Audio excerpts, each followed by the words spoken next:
SPN News Network, जियो पाकिस्तान के लिए। CEO education authority Nankana साहब एहसन फरीद ने कहा कि सरकारी और निजी तालीमी इदारों में कोरोना SOPs पर सख्ती के साथ अमल दरामद कराया जाएगा। हम सब के लिए हमारे बच्चों की जिंदगी सबसे अहम है। अपने बच्चों की हिफाजत पर कोई समझौता नहीं किया जाएगा। मीडिया से गुफ्तगू करते हुए उन्होंने कहा कि समाजी फासले, फेस मास्क और हैंड सैनिटाइजर समेत कोरोना से बचाव के लिए तमाम हुकूमती हदायत पर 100% अमल दरामद करवाया जाएगा और इस पर कोई समझौता नहीं किया जाएगा। उन्होंने कहा कि हमारे बच्चे ही हमारा मुस्तकबिल हैं, जिनके महफूज कल के लिए आज एहतियात करना बहुत जरूरी है।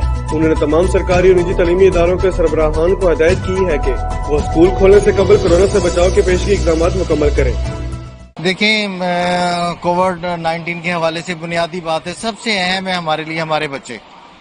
तो बच्चों की जो हिफाजत है इस हवाले से वो सबसे ज़्यादा अहम है और इस के हवाले से जो गवर्नमेंट ने हमें जो हदायत आई हैं उन हदायत पे हम 100% जो है ना वो अमल दरामद करेंगे। इसमें किसी किस्म का भी कोई कंप्रोमाइज़ नहीं करेंगे।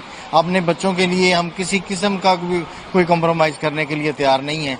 हम उसी तरह उनको उनकी डिस्टेंस पे जो बिठाना है वो उनके लिए जो क्या कहते हैं सेंसिटाइज़र के हवाले से जो बातें हैं वो उनके मास्क के हवाले से, उनके डिस्टेंस के बैठने के हवाले से और उनकी ज़्यादा गैदरिंग ना करने के हवाले से जितने भी SOPs हैं इन पे 0% हमारी टॉलरेंस है। इस पे कोई हमारा कंप्रोमाइज़ नहीं है और किसी को भी, चाहे ये गवर्नमेंट का स्कूल हो चाहे ये प्राइवेट का स्कूल हो,